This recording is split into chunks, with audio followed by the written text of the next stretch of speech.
মদ্যপান, ধূমপান ও মাদক সেবন স্বাস্থ্যের পক্ষে ক্ষতিকর। এটি ক্যান্সারের কারণ। আজকের গল্পটি সম্পূর্ণ প্রাপ্তবয়স্কদের জন্য। গল্পে ব্যবহৃত ভূত, প্রেত ও জাদুটোনা সমস্তটাই কাল্পনিক। এর সাথে বাস্তবের কোনো সম্পর্ক নেই। নমস্কার, আমি আসঞ্জন।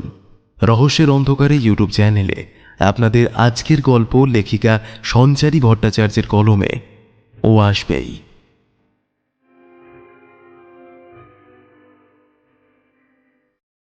গ্রাম্য ভাবধারা এমনিতেই অনেক কুসংস্কারে আচ্ছন্ন। প্রেত বা পিশাচে তাদের তীব্র ভয় কাজ করে। আত্মহননের পরে আত্মা প্রেতে পরিণত হয় এবং সে তার ফেলে আসা অস্তিত্বকে খোঁজবার আশায় ব্যাকুল হয়ে ওঠে। সে খোঁজ বড়ই ভয়ঙ্কর। প্রেতাত্মা বিচরণ করতে পারে সর্বত্র, এমনকি প্রভাব বিস্তার করতে পারে মানুষের শরীরের ওপরেও। এভাবেই বিষয়টি আরও ভয়ানক আকার ধারণ করতে থাকে। কল্পনাতীত কত কিছুই চোখে পড়ে, আর আমাদের শিরা দিয়ে বয়ে যায় হিমেল রক্তের স্রোত। এই কাহিনীও ঠিক তেমনই। আর কথা না বাড়িয়ে শুরু করছি আজকের গল্প, প্রখ্যাত অলৌকিক গল্পের লেখিকা সঞ্চারী ভট্টাচার্যের কলমে ও আসবেই। কলেজ জীবন থেকেই নির্বাণকে ভালোবেসে ফেলেছিল সুকৃতি। তাদের এই ভালোবাসার কাছে পৃথিবীর সর্বশক্তি হার মানতে বাধ্য। এমনই একটি আত্মবিশ্বাস নিয়ে সুকৃতি এগিয়ে যেতে চেয়েছিল। উভয় পরিবারের তরফেই তাদের এই ভালোবাসাকে খুব সহজেই স্বীকৃতি দেওয়া হয়েছিল। কলেজ জীবন সমাপ্তির পরেই নির্বাণ চাকরির খোঁজ করতে শুরু করেছিলেন। এক বছরের মধ্যেই এই সরকারি ব্যাংকের ম্যানেজারের পদে আসীন হয়ে যাওয়ার পরে ভবিষ্যতের চিন্তাও অনেকখানি দূরে পালিয়ে গিয়েছিল। এরপরে ছিল গাঁটছাড়া বাঁধার প্রতীক্ষা, একে অপরকে নিয়ে আগামীর স্বপ্ন দেখার প্রতীক্ষা। উভয় পরিবারের তরফ থেকেই তাদের এই সম্পর্ককে পূর্ণতা দেওয়ার প্রয়াস শুরু হলো। তারা যাতে বৈবাহিক সম্পর্কে আবদ্ধ হতে পারে সেই ব্যবস্থা করতে শুরু করলেন পরিবারের লোকেরা। ধীরে ধীরে বিবাহের দিন ক্রমে এগিয়ে আসতে লাগল। নির্বাণের মাতা পিতার কাছে সুকৃতির সৌন্দর্য নিয়ে কোনো প্রশ্ন না থাকলেও উভয়ের কুষ্টি বিচার করে বিবাহ দেওয়ার ক্ষেত্রে তারা এক বিশেষ তাগিদ অনুভব করেছিলেন। গ্রাম বাংলার চিরাচরিত প্রক্রিয়াগুলিকে আমরা কতজনই বা নিজের মনের থেকে আড়ালে রাখতে পারি। এর মধ্যেই নাকি উভয় পরিবারের শান্তি ও সুখ সমৃদ্ধি নিহিত থাকে। ছেলের পরিবারের এই আর্জিকে খণ্ডাতে পারার মতো সাহস আজও মেয়েদের পরিবারের হয়নি। তাই তাদের আর্জি মেনে নিয়ে সকলে নির্বাণের গ্রামের বাড়ির উদ্দেশ্যে রওনা হয়ে গেলেন। নির্বাণের দেশের বাড়িটি ছিল পশ্চিম মেদিনীপুরের এক প্রত্যন্ত গ্রামে। সুরিগঞ্জের এই উর্বর জমিতে বেশ ভালোই ফসল ফলত। নির্বাণ এই দেশের বাড়িতে খুব একটা আসতেন না, কিন্তু তার মাতা পিতা প্রায় সময় গ্রামের বাড়িতে এসে ঘুরে যেতেন। এই গ্রামে তাদের জমি জমার অভাব ছিল না। ঠাকুরদার সময় থেকে এই গ্রামের ভিটেতে চাষবাসের প্রক্রিয়া প্রচলিত ছিল। তার থেকেই একটা মোটা টাকা আয় হয়ে যেত। নির্বাণের পিতাও এই গ্রামের স্কুলেই পড়াশোনা করেছিলেন। এরপর শহরে গিয়ে বাকি পড়াশোনার কাজ সম্পন্ন করেছিলেন। বহুবার নির্বাণকে গ্রামের বাড়িতে ঘুরে যাওয়ার জন্য অনুরোধ করেছিলেন তার ঠাকুরদা, কিন্তু গ্রামের এই নির্জন পরিবেশের প্রতি চিরকালই বিমুখ থাকার সিদ্ধান্ত নিয়ে ফেলেছিলেন নির্বাণ। ফলে কোনোদিনই তাকে সুরিগঞ্জের মুখ হতে দেখা যায়নি। পিতা ও মাতা মাঝে মধ্যে এখানে এসে গ্রামের বাড়ি দেখাশোনা করে যেতেন। ঠাকুরদার মৃত্যুর পরে ঠাকুমা আরও বেশ কিছুদিন জীবিত ছিলেন, কিন্তু তার মৃত্যুর পরে নির্বাণের পিতামাতাও এখানে খুব একটা বেশি আসতে পারতেন না। গ্রামের মানুষদের উপরেই তিনি জমি জায়গার দায়িত্ব দিয়ে চলে গিয়েছিলেন। গ্রামের পঞ্চায়েত প্রধান শ্রী বিশ্বনাথবাবুর নেতৃত্বাধীনেই গোটা বিষয়টির দায়িত্ব অর্পিত ছিল। তিনি নিজের ভাগটুকু বুঝে নিয়ে বাকি অংশে স্বাধীনভাবে চাষবাস করতে দিতেন। এখান থেকে প্রাপ্য লভ্যাংশ পৌঁছত নির্বাণের পরিবারে। সেখান থেকেই একটা মোটা টাকা আয় হয়ে যেত নেপালবাবুর। এছাড়াও নির্বাণের চাকরি, আরও কয়েকটা ছোটখাটো ব্যবসা, সব মিলিয়ে অর্থের খুব একটা অভাব অনুভব করতেন না নেপালবাবু। অপরপক্ষে সুকৃতির পিতা ছিলেন স্কুলের হেডমাস্টার। মা যদিও পরজীবী, তবে গৃহস্থালির কাজে তিনিও ছিলেন বেশ পটু। ফলে উভয় পরিবারের মধ্যেই অর্থের বিষয়টিকে কখনো খুব একটা জোর দিয়ে দেখা হয়নি।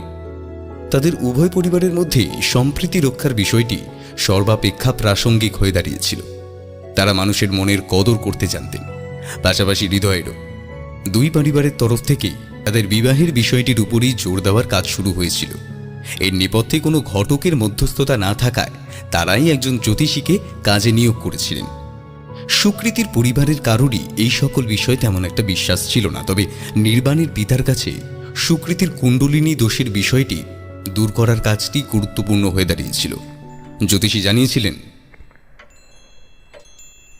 এই দোষ কাটাতে না পারলে বিয়ের 2 মাসের মধ্যে এই মেয়ে তোর ছেলেকে খেয়ে ফেলবে নেপাল। এই দোষ যার কপালে আছে সেই মেয়ে কোনো দিনও সুখী হতে পারবে না। তোরা এই দোষ পরিশোধনের জন্য মেয়েটিকে বটগাছ অথবা কুকুরের সাথে বিয়ে দে, তবেই এই মেয়েটি দোষমুক্ত হতে পারবে। এই ক্রিয়া আমিই করব। তোদের দেশের বাড়িতে যেতে হবে। তিথি মেনে এই বিধি সম্পন্ন করতে পারলেই মেয়েটি বিপদ মুক্ত হবে। তারপরেই তুই ওদের দুজনের গাড় ছড়া বেঁধে দিস। নির্বাণের কাছে এই কথাগুলি তেমনভাবে গুরুত্ব পায়নি। আধুনিক ভাবধারায় বিশ্বাসী এই ছেলেটির নিজের ভালোবাসার উপরেই পূর্ণ বিশ্বাস ছিল। এইসব ক্রিয়া প্রক্রিয়ার মধ্যে দিয়ে যে আত্মার শুদ্ধিকরণ সম্ভব হয় না, এই বিষয়ে তির্যক ধারণা নিয়েই তিনি বেড়ে উঠেছিলেন। তবে পৌরাণিক পরম্পরা আর কুসংস্কারের কাছে আমাদের প্রত্যেকেই হার মানতে হয়। বিবাহের পরবর্তী জীবনে সুরক্ষার জন্যই যে এমনটি করা হচ্ছে, এই ধারণার বশবর্তী হয়ে তিনিও শেষমেশ পিতা নেপালের সিদ্ধান্ত মেনে নিতে বাধ্য হয়েছিলেন।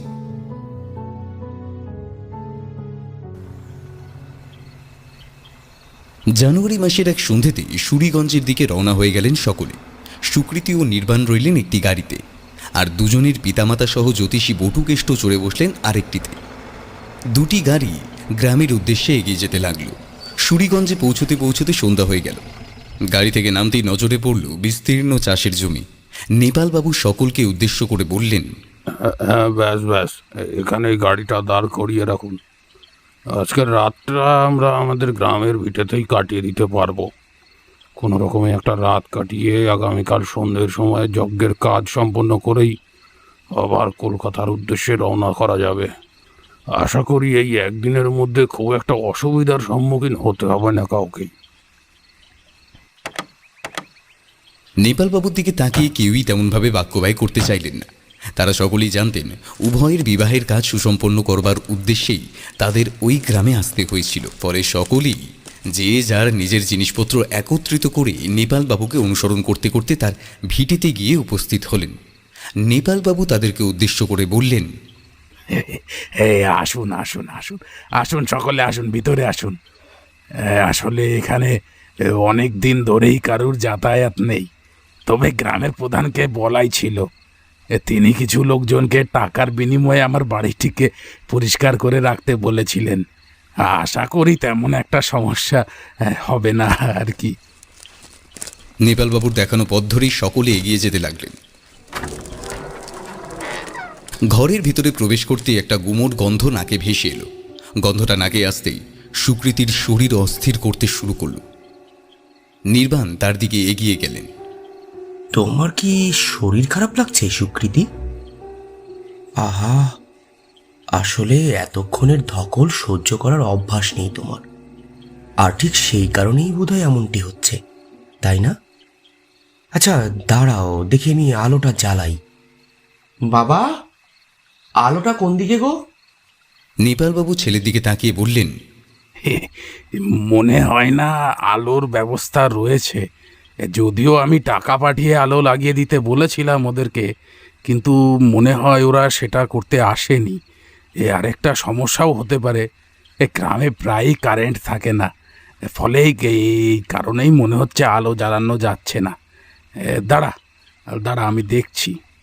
নেপালবাবু একটি দেওয়ালের দিকে এগিয়ে গিয়ে অন্ধকারে হাতড়াতে লাগলেন। ঘুটঘুটে অন্ধকারের মধ্যে কোনো রকমে খেই খুঁজে পেলেন ঠিকই, কিন্তু সুইচে হাত দেওয়ার পরেই আলো জ্বালানো সম্ভব হলো না। বেশ কয়েকবার সুইচটির উপরে কসরত করলেও কোনো সুরাহা হলো না। অগত্যা তিনি বিরক্ত সহকারে বললেন, হ্যাঁ, যা ভেবেছিলাম ঠিক তাই। গ্রামে কারেন্ট নেই, আর ওই হতচ্ছাড়ার আমার কথাও রাখেনি। কালকেই আমি গ্রামের প্রধানটাকে আচ্ছা করে ঘা কতক দিয়ে দেব। হাত পেতে পয়সা নেওয়ার বেলায় সকলেই এক পায়ে এগিয়ে থাকে, কিন্তু কাজের বেলায় সব অষ্টরম্ভা। নির্বাণ বললেন, আচ্ছা বাদ দাও বাবা, এসব নিয়ে এখন আর মাথা গরম করে কোনো লাভ নেই। ভাগ্যিস আমি বেশ কয়েকটা মোমবাতি নিয়ে এসেছিলাম। ওই দিয়েই আজকের রাতটা কাজ চালিয়ে নেওয়া যাবে। আশা করি আমাদের থাকার কোনো সমস্যা হবে না, কিন্তু বাথরুমটায় যেতে হলে তো বেশ সমস্যায় পড়তে হবে বলে মনে হচ্ছে। আসার পথে দেখলাম ঘর থেকে বেশ কিছুটা দূরে রয়েছে সেটা। আলো ছাড়া সেদিকটায় যাওয়াও তো বেশ বিপজ্জনক। দাঁড়াও, দেখি তোমরা এখানেই সব থাকো, আমি আর সুকৃতি গিয়ে গাড়ি থেকে মোমবাতি আর দেশলাইগুলো বরং নিয়ে আসি। ওরা সকলেই নির্বাণের কথায় সায় দিলেন। নির্বাণ সুকৃতিকে সঙ্গে নিয়ে গাড়ির উদ্দেশ্যে রওনা হয়ে গেলেন। পথে যেতে যেতেই সুকৃতির শারীরিক অবস্থার আরও অবনতি ঘটতে শুরু করল। কিছুটা দূরে যাওয়ার পরেই ক্ষেতের পাশের জমিতে কিছুটা ফাঁকা স্থান দেখে তরতর করে নেমে গেলেন সুকৃতি। তারপরেই একটি শুকনো গাছের ডাল ধরে বমি করতে শুরু করল। নির্বাণ বিষয়টি লক্ষ্য করা মাত্রই তার দিকে দৌড়ে গেলেন। কি হয়েছে সুকৃতি? সেই থেকে দেখছি তোমার শরীর অস্থির করছে। তখন থেকেই দেখতে পাচ্ছি তোমার অস্বস্তি হচ্ছে। ঠিক কি হচ্ছে আমায় একটু বলবে? আমি কিছু ওষুধ তো সঙ্গে করে নিয়েই এসেছি, তেমনটা হলে আমি তোমাকে দিচ্ছি। মনে হচ্ছে এতটা জার্নি করে আসবার ফলেই তোমার বদ হজম হয়ে গেছে। এছাড়া গাড়িটাও রাস্তায় কোথাও দাঁড়ায়নি। তাড়াহুড়োতে সারাদিন তেমনভাবে কিছু খাওয়া দাওয়াও করতে পারোনি তুমি, আর এই পেট খালি থাকার জন্যই তোমার সমস্যা হয়ে গেছে। যাক, একটু উঠে এসো, আর বমি করো না। এই নিজেকে একটুখানি সামলাও। ওরা এসব জানতে পারলে খুব দুশ্চিন্তা করতে শুরু করবে তো। বুঝতেই তো পারছো, একেবারে অজপাড়াগা। এখানে ডাক্তার বুদ্ধির কোনো ঠিকানাও খুঁজে পাওয়া সম্ভব নয়। আর এই অবস্থায় যদি তোমার শরীর আরও বিগড়ে যেতে শুরু করে তাহলে তো সেটা রিস্ক হয়ে যাবে। এই গাড়িতে কিছু খাবার রয়েছে, মা আসবার সময় রান্না করেই নিয়ে এসেছিল। এছাড়া তোমার মাও তো অনেক কিছু রান্না বান্না করে নিয়ে এসেছেন বললেন। ঘরের মধ্যে উনুন তো রয়েছেই, সেখানেই খাবারগুলো গরম করে নেওয়া যাবে। চলো সুকৃতি, চলো, একটু শান্ত হও। নির্বাণের কথায় বেশ কিছুটা শান্তি অনুভব করলেন সুকৃতি। বমিটা বন্ধ হলেও মাথাটা ভার লাগছিল। নির্বাণকে উদ্দেশ্য করে বললেন, জানি না ঠিক কেন এমন হচ্ছে। আজকে সকাল থেকেই তো শরীরটা ঠিকই ছিল, কিন্তু এই গ্রামে পা রাখার পর থেকেই শরীরটা অদ্ভুত রকম খারাপ লাগছে। ঠিক ঠিক বুঝতে পারছি না, বারবারই গা গোলাচ্ছে, বমি পাচ্ছে। আগেও বহুবার খালি পেটে থেকেছি, কিন্তু এরকম শরীর খারাপ তো কোনোদিন হয়নি। এখন কেন এরকম লাগছে কিছুতেই বুঝতে পারছি না। কথাটা শেষ করতে না করতেই আরও কিছুটা বমি হয়ে গেল সুকৃতির। বিষয়টি দেখেই মাথায় হাত পড়ল নির্বাণের। আচ্ছা, তুমি এখানে কিছুটা সময় অপেক্ষা করো সুকৃতি, আমি আসছি। এই গাড়ি থেকে খাবার দাবার আর মোমবাতিগুলো নিয়ে চলে আসবো। মা বাবারা শুধু জামা কাপড়ের ব্যাগগুলোই তো নিয়ে এসেছেন, বাকি প্রয়োজনীয় জিনিসপত্রগুলো তো গাড়িতেই রয়ে গেছিল, সেগুলোই নিতে যাচ্ছি। তুমি এখান থেকে কোথাও চলে যেও না, কেমন? সুকৃতি নির্বাণের কথায় ঘাড় নেড়ে সায় দিলেন। নির্বাণ এগিয়ে গেলেন গাড়ির দিকে। রাতের আধার গায়ে মেখে স্থবির চিত্তে দাঁড়িয়েছিল গোটা জায়গাটি। ওই জায়গাটির সাথে কোনো এক নিবিড় সম্পর্ক অনুভব করছিলেন সুকৃতি। কারুর উপস্থিতি বারে বারে তার মনের মধ্যে উকি দিচ্ছিল। অনিচ্ছা সত্ত্বেও স্মৃতিভ্রষ্ট হয়ে যাওয়া পুরাতন অতীতের কিছু অধ্যায় ঘাঁটতে ঘাঁটতে হঠাৎ নজরে পড়ল এমন কিছু যা দেখা মাত্রই তার সারা গায়ে কাঁটা দিয়ে উঠল। ঝোপের আড়াল থেকে ভেসে আসা পায়ের শব্দগুলি অজানা কোনো ভয়ের আভাস বহন করে আনতে চাইছিল তার সামনে। কম্পমান গলার স্বরটা রাতের আধারকে চূর্ণ বিচূর্ণ করে এগিয়ে গেল সেদিকে। সুকৃতি নিজের অস্তিত্বকে সামলে নেওয়ার চেষ্টা করে মৃদু কণ্ঠে জিজ্ঞেস করলেন, কে কে কে কে কে কে ওখানে? কে ওখানে? আমাকে আমাকে আমাকে ভয় দেখানোর চেষ্টা করবেন না, কেমন? কে কে কে ওখানে? কে ওখানে? বেরিয়ে আসুন, বেরিয়ে আসুন বলছি, এক্ষুনি বলছি, বেরিয়ে আসুন। জিজ্ঞাসা শেষ হতেই আবার চারিপাশের পরিবেশটি আগের মতোই শান্ত হয়ে পড়ল। মনে হচ্ছিল কিছুক্ষণ আগে হওয়া শব্দগুলি সনসনে হাওয়ার স্রোতে কোথাও যেন গায়েব হয়ে গিয়েছিল। সেই হাওয়ার টানের সাথে সাথে সুকৃতির বুকের ভিতরে জমে থাকা ভয়গুলিও আস্তে আস্তে দিক পরিবর্তন করতে শুরু করেছিল। ঠিক সেই সময়ে হঠাৎ কারোর কণ্ঠস্বর তার মনের ভিতরে থাকা উদ্বেগকে আরো বাড়িয়ে দিল। কিরে সুকৃতি, চিনতে পারছিস আমাকে? এত সহজে তো ভুলে যাওয়ার কথা নয় আমাকে। গলার স্বরের সাথে অতীতের সেই স্মৃতি বিজড়িত কণ্ঠের অদ্ভুত মিল পেল সুকৃতি। সামনে তাকাতেই দেখল সম্বিত দাঁড়িয়ে। বিষয়টা দেখা মাত্রই পুনরায় গায়ে কাটা দিয়ে উঠল তার। তুই তুই এখানে এলি কিভাবে? তোর সাথে তো সেই কলেজের পর আর কোনোদিন দেখাই হয়নি। এছাড়া এত রাতে এরকম একটা নির্জন জায়গায় সত্যিই অবাক হচ্ছি। সম্বিত বেশ কিছুটা দূর থেকেই দাঁড়িয়ে মৃদু হাসলেন। তারপর সুকৃতিকে উদ্দেশ্য করে বললেন, আরে তোকে বলেছিলাম না আমি এই গ্রামেই থাকি, কলেজে পড়াকালীনই বলেছিলাম। তোর একেবারেই মনে নেই হয়তো। আসলে তোরা এখানে আসবি সেটা আমি একেবারেই জানতাম না, আর গ্রামের প্রধানের কাছ থেকে খবরটা পেয়েই দেখতে এলাম। ওই গ্রামের প্রধানের সাথে আমার বাবার খুব ভালো সম্পর্ক জানিস তো, তাই তিনি আমাদেরকে জানালেন। এছাড়া নেপাল কাকুর এই ভিটের দেখাশোনা করার জন্য আমি আর গ্রামের বেশ কিছু ছেলের সাথেও কথা বলেছিলাম, তাই আর কি এসব ব্যাপারে খবর রেখেছি। তা তুই হঠাৎ এখানে, আর নেপাল কাকুর সাথে তোর চেনা জানাই বা হলো কি করে? সুকৃতির কাছে সম্বিতের উপস্থিতিটাই ছিল অবাক করার মতো। তারপর এত রাতে ক্ষেতের মাঝখানে এভাবে দাঁড়িয়ে কেই বা প্রশ্ন করে। তিনি কিছুটা চিন্তিত হয়েই জবাব দিলেন, না মানে মানে আসলে নির্বাণের সাথে আমার বিয়ের পাকাপাকি হয়ে গেছে। এই গ্রামে এসেছি কিছু কাজে, সেই কাজ মিটে গেলেই আবার কলকাতায় রওনা হয়ে যাব।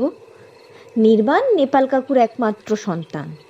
তুই তো ওকে চিনিস, সেই মনে নেই কলেজে তোর সাথে তোর আলাপ করিয়ে দিলাম? কিন্তু কিন্তু তুই তো সেই এক জেদ ধরেই বসে রইলি।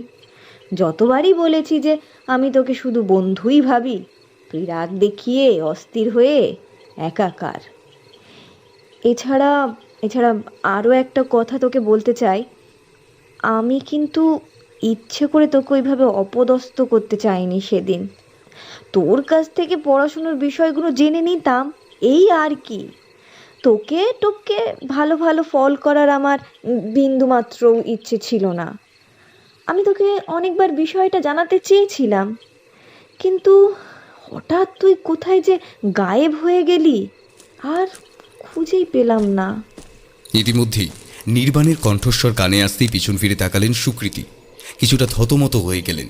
তার চোখ মুখের এমন পরিবর্তন নির্বাণকেও বেশ কিছুটা ভাবিয়ে তুলল। তিনি সুকৃতিকে উদ্দেশ্য করে বললেন, আরে তুমি ওভাবে আমার দিকে তাকিয়ে কি দেখছো? আরে তুমি আমার দিকে ওভাবে তাকিয়ে রয়েছো কেন? সুকৃতি প্রত্যুত্তরে বললেন, আরে আরে জানো সেই সম্বিত, আরে সেই কলেজ পড়াকালীন যে ছেলেটার সাথে তোমার আলাপ করে দিয়েছিলাম না, মনে পড়ছে না তোমার? আরে বাবা, টপার ছিল যে ছেলেটা, টপার, ওর সাথে এতক্ষণ কথা বলছিলাম। ওই তো ওখানে আমার সাথে কথা বলছিল সম্বিত। নির্বাণ সুকৃতির কথা মতন সামনের দিকে তাকিয়ে কাউকেই দেখতে পেলেন না। সনসনে বাতাসের শব্দের মধ্যে দিয়ে আরও বেশ কয়েকটি শব্দ তার কানের কাছে ঘেঁষে অন্ধকারে গায়েব হয়ে গেল। সুকৃতির কথাগুলি আরও একবার স্মরণ করতেই তিনিও থতমত খেয়ে গেলেন। তারপর সুকৃতিকে উদ্দেশ্য করে জিজ্ঞাসা করলেন, তুমি কি ভুল দেখছো নাকি আমার সঙ্গে মজা করছো সুকৃতি? কেউ নেই এখানে, ভালো করে তাকিয়ে দেখো। আমি যখন জিনিসপত্রগুলো নিয়ে এদিকে আসছিলাম তখন দেখলাম তুমি একা একা ওই অন্ধকার ক্ষেতের দিকে তাকিয়ে কার সঙ্গে যেন কথা বলে যাচ্ছ। বিষয়টা দেখা মাত্রই তো আমি জোরে জোরে পা চালিয়ে এদিকে আসতে শুরু করলাম, কিন্তু এখানে আসতেই দেখলাম তোমার কথা অব্যাহত রয়েছে, কিন্তু কোনো লোক দেখা যাচ্ছে না। বিষয়টা দেখেই তো আমি তোমার দিকে নজর ঘোরালাম। তারপর তোমার কাঁধে হাত দিতেই তুমি আমার দিকে তাকিয়ে এতটা উচ্ছ্বাসের সঙ্গে সম্বিতের কথাগুলো বলতে শুরু করলে। রিয়েলি সো স্ট্রেঞ্জ সুকৃতি, আমি সত্যিই কাউকে দেখিনি। তুমি কার সঙ্গে কথা বলছিলে এতক্ষণ?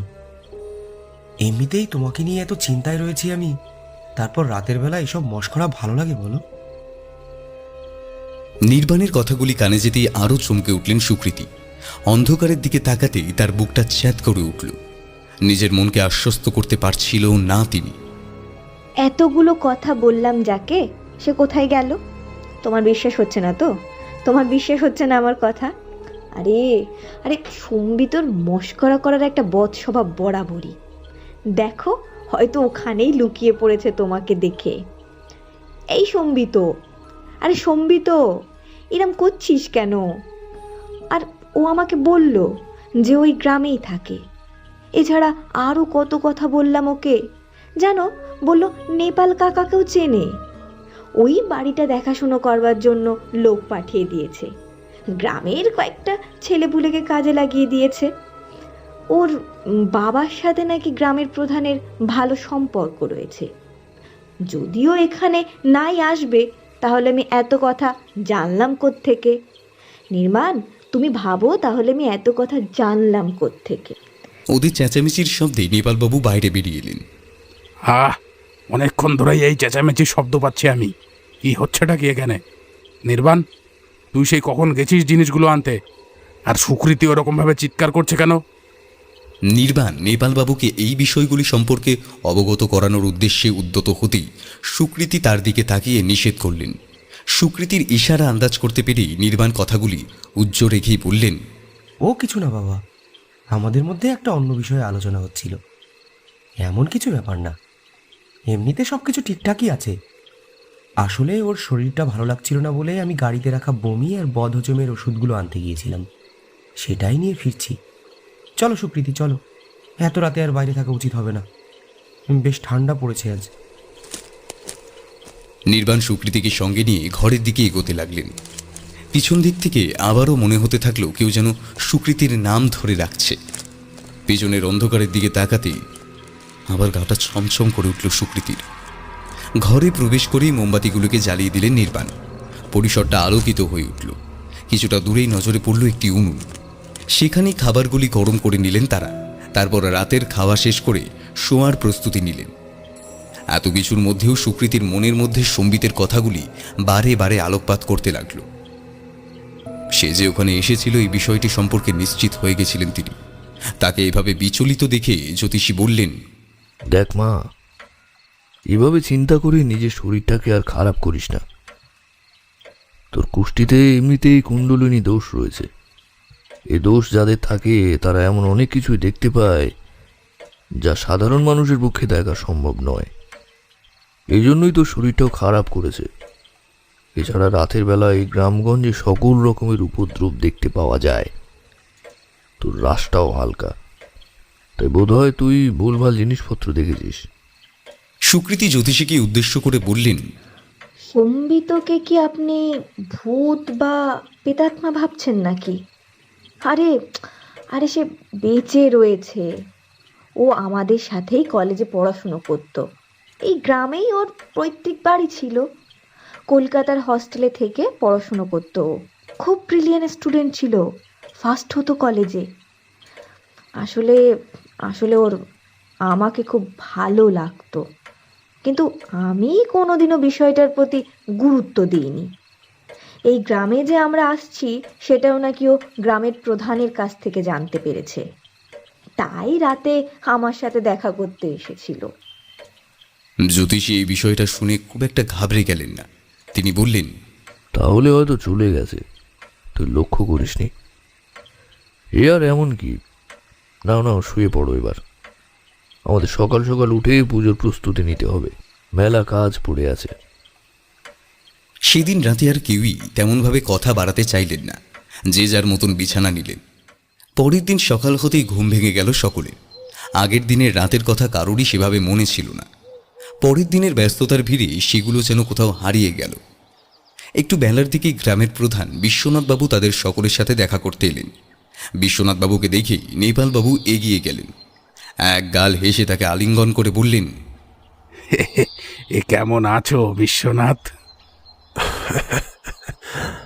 আমি ভালো আছি বাবু, আপনারা সকলে কেমন আছেন?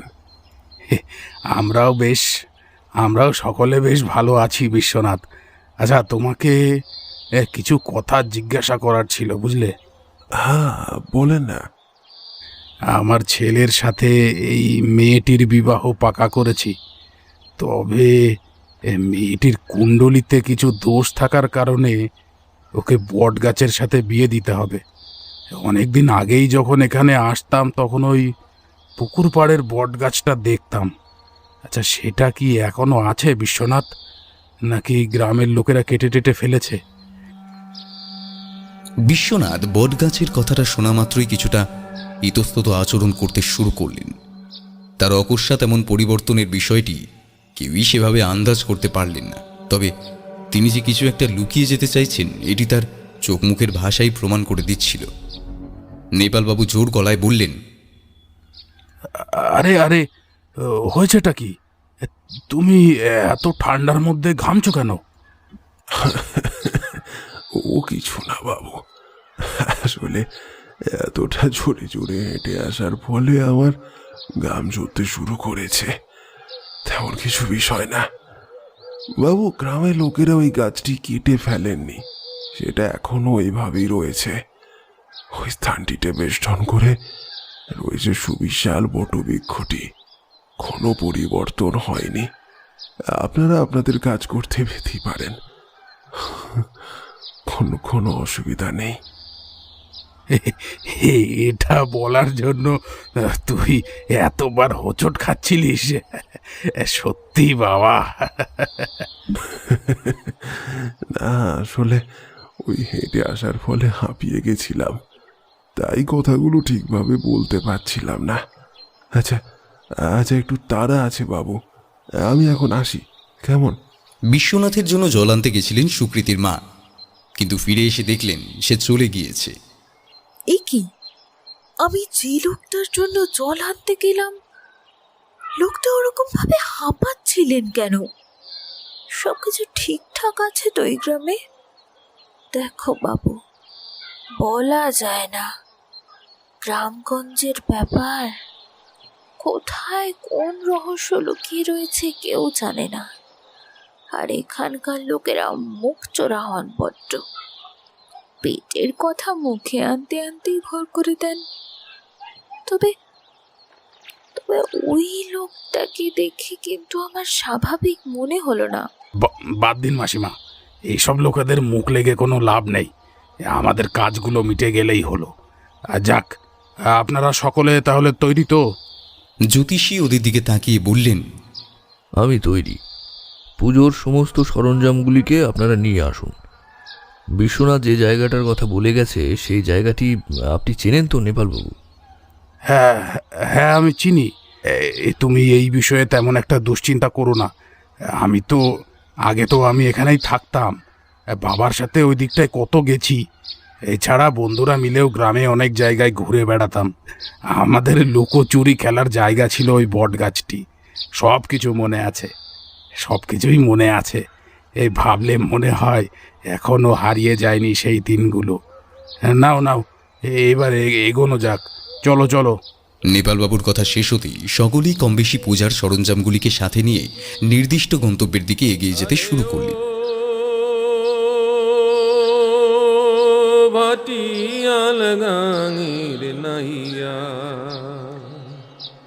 ঠাকুর ভাইরে কইও আমায়, ঠাকুর ভাইরে কইও আমায়, নায়র নিত আইয়া রে ভাটিয়াল গাঙের নাইয়া।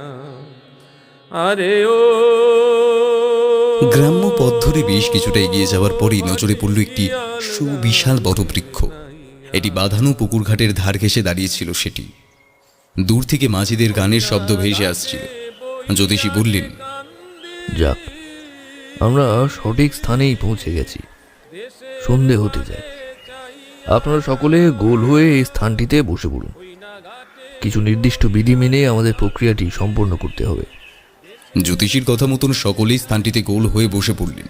তারপর একে অপরের মুখের দিকে তাকিয়ে জায়গাটি সম্পর্কে নানান কথা বলতে লাগলেন। এই সময় একটি অপ্রকৃতিস্থ লোককে নজরে পড়তেই প্রচণ্ড ঘাবড়ে গেলেন সকলে। লোকটিকে তারা ওই বটগাছের সামনে দাঁড়িয়ে বিজবিজ করে নানান কথা বলে যেতে দেখলেন। লোকটিকে দেখা মাত্রই সকলের মনে হলো তিনি হয়তো পাগল। নোংরা জামা কাপড়ের আড়ালে লুকিয়ে থাকা রহস্যময় চেহারাটিকে পড়বার সামান্য সময়টুকু ব্যয় করলেন না কেউই। মতাবস্থায় হঠাৎ গ্রামের প্রধান বিশ্বনাথবাবু এসে উপস্থিত হলেন। তিনি ওই লোকটিকে দূর দূর করে স্থানটি থেকে তাড়িয়ে দিতে লাগলেন। লোকটি বিশ্বনাথবাবুর দিকে ড্যাব ড্যাব করে তাকিয়ে কী সব সাপসাপান্ত করতে করতে স্থানটি ত্যাগ করে চলে গেলেন।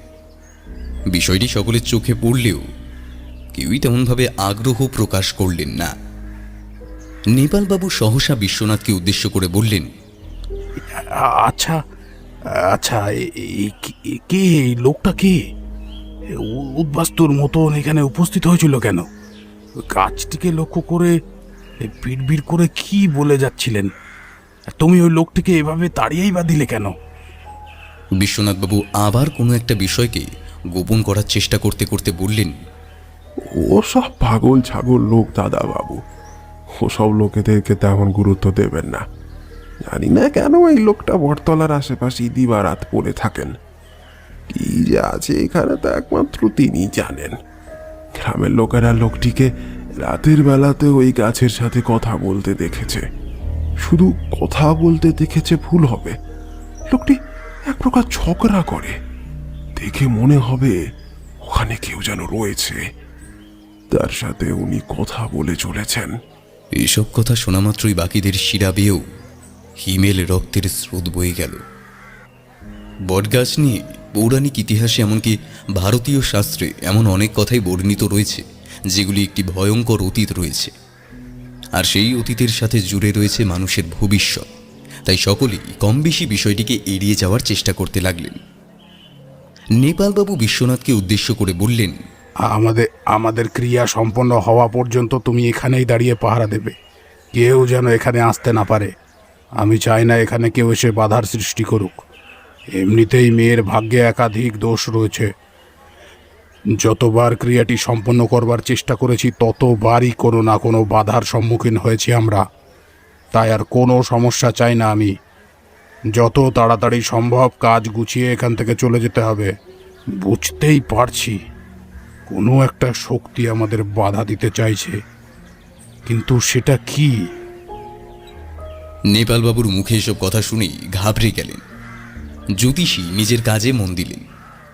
তিনি সুকৃতিকে উদ্দেশ্য করে বললেন, তুমি এখানে উঠে এসো মা। এই বটগাছটিকে তোমাকে 7 বার প্রদক্ষিণ করতে হবে।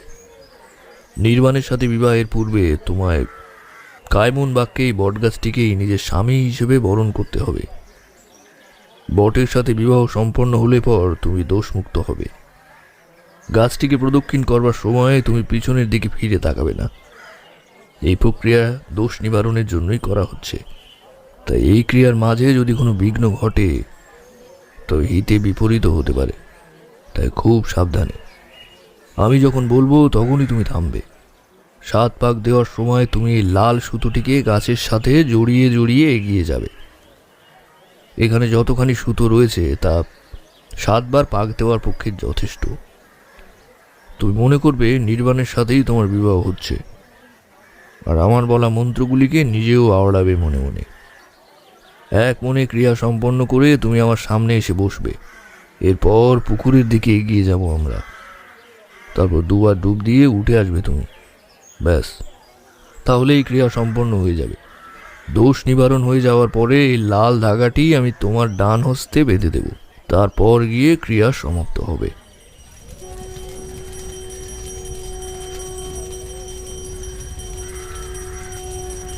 জ্যোতিষীর কথা মতন একে একে সমস্ত কাজগুলি সম্পাদিত হতে থাকল।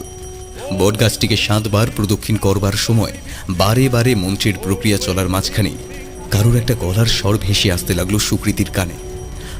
মনে হচ্ছিল কেউ যেন তাকে আহ্বান করছে, কেউ যেন তাকে নিজের করে পেতে চাইছে। গাছটি সম্পূর্ণরূপে প্রদক্ষিণের কাজ শেষ হতেই হঠাৎ গ্রামের পরিবেশটি সম্পূর্ণরূপে বদলে গেল। দমকা হাওয়া শুরু হলো।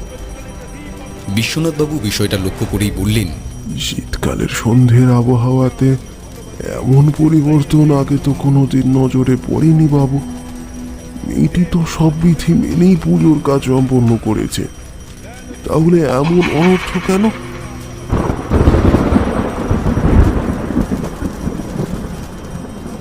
বিশ্বনাথবাবুর কথাটি শেষ হওয়ার সাথে সাথেই প্রচণ্ড জোরে মেঘ গর্জন করতে শুরু করল। বৃষ্টির তীব্রতা ক্রমেই বেড়ে চলল। প্রবল ঝড় বৃষ্টির মধ্যে যজ্ঞের আগুনটিও নিভে গেল। সুকৃতি জ্যোতিষীকে উদ্দেশ্য করে বললেন, তাহলে কি আমি পুকুরে ডুব দেব না? জ্যোতিষী অত্যন্ত ভীত সন্ত্রস্ত হয়ে বললেন, না, এমতো অবস্থায় পুকুরে ডুব দেওয়া থেকে বিরত নেওয়াই শ্রেয় হবে। এছাড়া অন্ধকারের মধ্যে কোনো কিছু চোখে পড়ছে না, তারপরে আবার এই প্রবল বৃষ্টি, তোমার জীবন সংশয়ের সম্ভাবনা থাকতে পারে। এমনিতে প্রক্রিয়ার কাজ বিধি মেনেই সমাপ্ত হয়ে গেছে, এর থেকে বেশি কিছু এই মুহূর্তে প্রয়োজন নেই। এছাড়া যতটুকু প্রয়োজন ছিল সেটা সুসম্পন্ন হয়েছে। এখানে দাঁড়ানো আর সমীচীন হবে না, চলো গাড়ির দিকে এগিয়ে যাওয়া যাক। বিষয়টি বুঝতে না পেরে সকলেই গাড়ির দিকে এগিয়ে যেতে শুরু করলেন। কারুর কাছে বিষয়টি খুব একটা পরিষ্কারভাবে ধরা দিতে চাইছিল না। প্রত্যেকের চোখে মুখেই অসন্তোষের ছাপ ছিল স্পষ্ট। মনের মধ্যে অসম্পূর্ণতার উদ্বেগ নিয়েই সকলে গ্রাম ত্যাগ করলেন। সেদিন সারা রাত গাড়ি ড্রাইভ করে পরের দিন ভোরের দিকে কলকাতায় এসে পৌঁছলেন সকলেই যে যার বাড়িতে চলে গেলেন।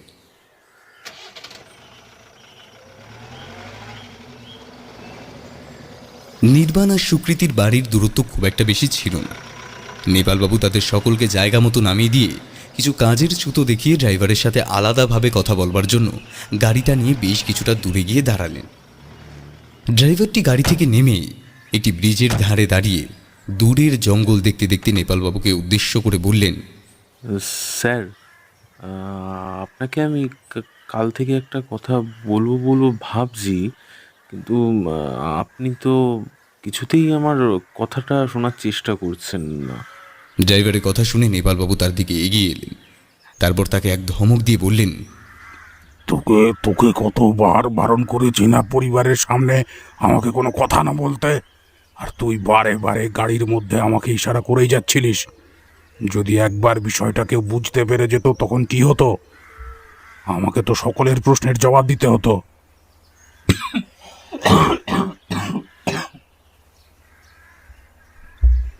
আমিও তো কিছুই জানি না এই বিষয়ে, তাহলে সেটা তুই একবার ভেবে দেখবি না? আমার মুখটাই থাকতো না। ড্রাইভার বিশু বললেন, স্যার, আসলে ব্যাপারটা হচ্ছে ওই গাছটা, বুঝলেন, কালকে রাতের বেলা আপনারা যখন সবাই ঘরে চলে গেলেন, তখন আমি গাড়িটা নিয়ে একটু এদিক ওদিক ঘুরতে বেরিয়েছিলাম। গ্রামের দিকে তো আর তেমন আসা হয় না, তাই ভাবলাম এই সুযোগে যদি আশপাশটা একটু ঘুরে দেখে আসা যায়। কিন্তু আমি যা দেখলাম তাতে নিজের চোখে বিশ্বাস করতে পারছিলাম না। নেপালবাবু চমকে উঠলেন। কেন? কি এমন দেখেছিস তুই? ড্রাইভারটি কিছুক্ষণের জন্য থমকে গিয়ে বললেন, রাস্তা দিয়ে গাড়ি চালাতে চালাতে দেখলাম ক্ষেতের মাঝে কিছু একটা যাচ্ছে। দূর থেকে দেখে মনে হয়েছিল কোনো ছেলেপুলে হবে হয়তো, কিন্তু গাড়ি ছুটিয়ে সামনের দিকে যত এগোতে থাকলাম তত সেই দেহটি ধীরে ধীরে বায়বীয় কোনো জিনিসে পরিণত হয়ে গেল। মনে হলো যেন একরাশ ধোয়া ক্ষেতের মাঝখান থেকে বেরিয়ে চলেছে। আমি চিরকালই একটু ডাকাবুকো স্বভাবের। এই ধোঁয়াটিকে লক্ষ্য করে গাড়িটাকে আস্তে আস্তে ছোটাতে লাগলাম। দেখলাম সেটি ধীরে ধীরে অগ্রসর হয়ে পুকুর পাড়ের ওই বট গাছের কাছে এসে গাছটিকে বেষ্টন করে গোল গোল করে ঘুরতে শুরু করল। আমি মাথা মুন্ডু বুঝতে না পেরে গাড়ি থেকে নেমে সেদিকে এগিয়ে গেলাম। এগিয়ে গিয়ে দেখলাম সেটি একটি ধীরে ধীরে বিশাল আকার চেহারা নিল। কালো রঙের সেই ভয়ঙ্কর চেহারাটি দেখে আমার তো শরীরে রক্ত হিম হয়ে গেছিল স্যার। এরপরে আমি দেখলাম সেই বিশাল চেহারা দানবের মতো কিছু একটা বট গাছের উপর দিয়ে উঠে অন্ধকারের মধ্যে কোথাও একটা মিলিয়ে গেল। আমি কিছুতেই আর সেটিকে খুঁজে পেলাম না। গাছের পাশে আড়াল থেকে বিষয়টা লক্ষ্য করছিলাম।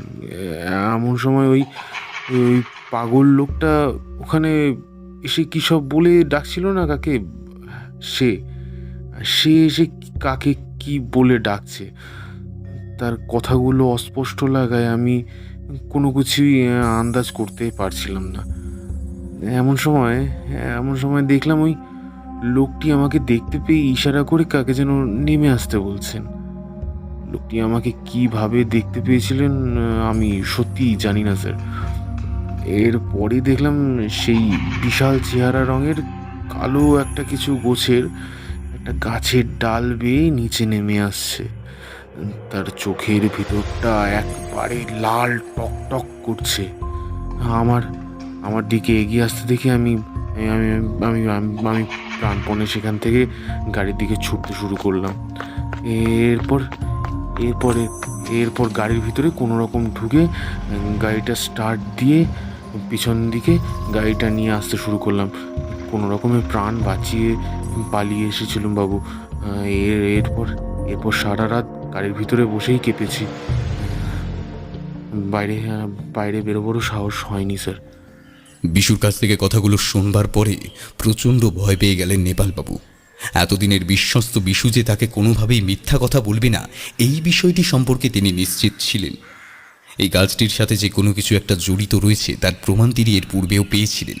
এছাড়া এই জায়গাটি থেকে তাদেরকে কোনো রকমে তাড়িয়ে দেওয়ার জন্যই যে কেউ সর্বদা চেষ্টারত, এই বিষয়টিও প্রধানের কথাগুলির মধ্যে দিয়ে স্পষ্ট অনুভব করতে পেরেছিলেন তিনি। বিশুকে উদ্দেশ্য করে তিনি বললেন, আমি তোর কথাগুলো বুঝতে পারলাম, কিন্তু এই মুহূর্তে এই বিষয়ে কাউকে কিছুই বলার প্রয়োজন নেই। সব কিছুই যখন নির্বিঘ্নে ঘটে গেছে তখন বাদ দে। কারোরই তো কোনো ক্ষতি হয়নি, তাহলে আবার ভয় পাওয়ার কি আছে? আচ্ছা আচ্ছা, তুই গতকাল রাতে মদ খেয়েছিলিস, সত্যি করে বল।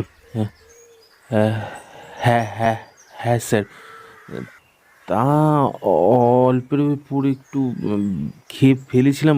কি বুঝতেই পারছেন, প্রচণ্ড ঠান্ডা, তার উপর বইয়ের কথা খুব মনেও পড়ছিল। কিন্তু বিশ্বাস করুন স্যার, বিশ্বাস করুন, আমি কালকেও এতটাও বেশি খাইনি যে ভুলভাল কিছু দেখব। আমি সত্যি। নেপালবাবু বিশুকে কথাগুলি শেষ করতে দিলেন না। তার আগেই তিনি তাকে উদ্দেশ্য করে বললেন, শোন, যা হওয়ার তা হয়ে গেছে। এখন এইসব বিষয়ে আর কথা বাড়িয়ে লাভ নেই। এছাড়া এত লোকের মুখে এত রকমের কথা শুনতে পেলাম, কিন্তু কাউকেই প্রমাণ নিয়ে কথা বলতে দেখলাম না। এখন চল, বিয়ের বন্দোবস্ত করতে হবে। অনেক কাজ পড়ে আছে, চল। এসব সাধারণ জিনিস নিয়ে পড়ে থাকলে চলবে না। বিশুর সাথেই বাড়ির উদ্দেশ্যে রওনা হয়ে গেলেন নেপালবাবু। বাড়িতে পৌঁছে তিনি দেখলেন তার স্ত্রী নির্মলা দেবী চুপচাপ সোফার উপরে বসে রয়েছেন। নির্বাণও বসে রয়েছে তার মায়ের পাশে। নেপালবাবুকে দেখা মাত্রই নির্মলা দেবী উত্তেজিত হয়ে উঠলেন। আমাদের 7 তাড়াতাড়ি নামিয়ে দিয়েই ওই লোকটার পেছনে দৌড়েছে। যবে থেকে ওই গ্রামে গেছি তবে থেকেই কিছু না কিছু ঘটে চলেছে। যাওয়ার পথে রাস্তায় বিপদ, তারপরে আবার ওখানে পৌঁছে নানান রকম ঘটনা। এমনকি ফিরে আসবার সময় ওরকম একটা ঝড় বৃষ্টির মধ্যে আমাদের পড়তে হলো। আচ্ছা, এই মেয়েটার মধ্যে এমন কি আছে যে মেয়েটাকে আমাদের বাড়ির বউ করে আনতে হবে?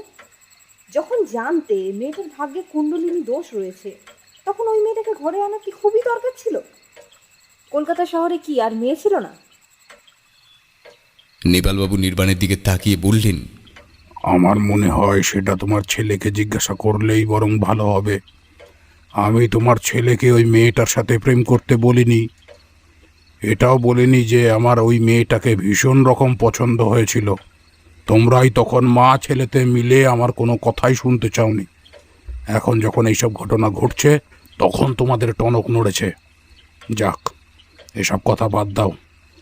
যা হবার তা তো হয়ে গেছে।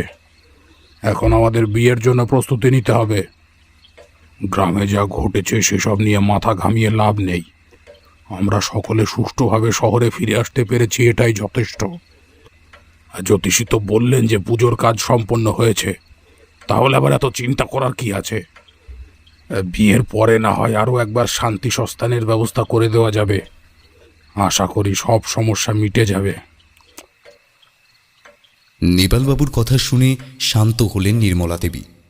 নির্বাণ সেখানে মুখ খুললেন না।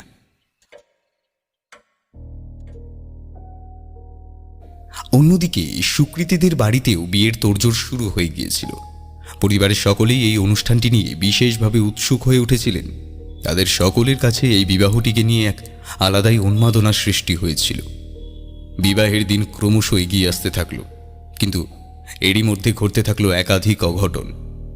সুকৃতির আচরণের মধ্যে এক বিশেষ পার্থক্য নজরে পড়তে থাকলো সকলের। নিজের বিয়ে এগিয়ে আসলে প্রতিটি মেয়ের চোখে মুখে এক আলাদাই দীপ্তি লক্ষ্য করা যায়। সেখানে সুকৃতির মুখে ছিল অন্ধকারের ছায়া। খাওয়া দাওয়ার বিষয়টি থেকে শুরু করে নিজের প্রতিও সে যত্ন নেওয়া এক প্রকার ছেড়েই দিয়েছিল। পরিবারের কেউই এর সঠিক কারণ অনুধাবন করতে পারছিলেন না। তারা বহুবার বহু নামী ডাক্তারদের কাছে যাওয়া সত্ত্বেও এর বিহিত করতে না পেরে একদিন পাত্রপক্ষের সকলকেই বাড়িতে ডেকে পাঠানোর সিদ্ধান্ত নিলেন। সুকৃতির শারীরিক অবস্থার অবনতির বিষয়টি নিয়ে সর্বাধিক চিন্তা প্রকাশ করলেন নির্বাণ, কিন্তু তার পাশাপাশি আরেকজনেরও মনেও চিন্তার মেঘ জড়ো হতে দেখা যাচ্ছিল। তিনি হলেন নেপালবাবু। নেপালবাবুর কাছে গোটা ব্যাপারটাই ছিল সন্দেহজনক। সবার কথা সত্যি বলে না ভাবলেও ড্রাইভার বিশুর কথাগুলিকে তিনি কিছুতেই অবিবেচ্য বলে ধরে নিতে পারলেন না। সত্যি যে সুরিগঞ্জের মাটিতে কোনো না কোনো অঘটন ঘটেছিল, এই বিষয়টি তিনি মনে মনে বিশ্বাস করতে বাধ্য হয়েছিলেন। সুকৃতির বাড়িতে প্রবেশের পরেই তার এই ধারণাটি অনেক বেশি মাত্রায় প্রকৃষ্ট হয়েছিল। সুকৃতির ঘরে গিয়ে তিনি দেখলেন তার চোখ মুখ একেবারে শুকিয়ে গেছে, বিছানার সাথে লেগে গেছে মেয়েটি। তার এই অবস্থা দেখে নেপালবাবুর মনের গভীরে লুকিয়ে থাকা ভয়টা আরও অধিক মাত্রায় দানা বাঁধতে শুরু করেছিল। তিনি সুকৃতির দিকে এগিয়ে গিয়ে বললেন, আমি তো কিছুই বুঝতে পারছি না। মাঝখানে একটা মাস হয়তো আমরা কেউ ওই বাড়ি থেকে তোমার কাছে আসতে পারিনি। ব্যবসার কিছু কাজ পড়ে গেছিল, আর তাছাড়া নির্বাণও একটু ব্যস্ত হয়ে পড়েছিল, তাই সেভাবে ফোনেও যোগাযোগ করতে পারিনি।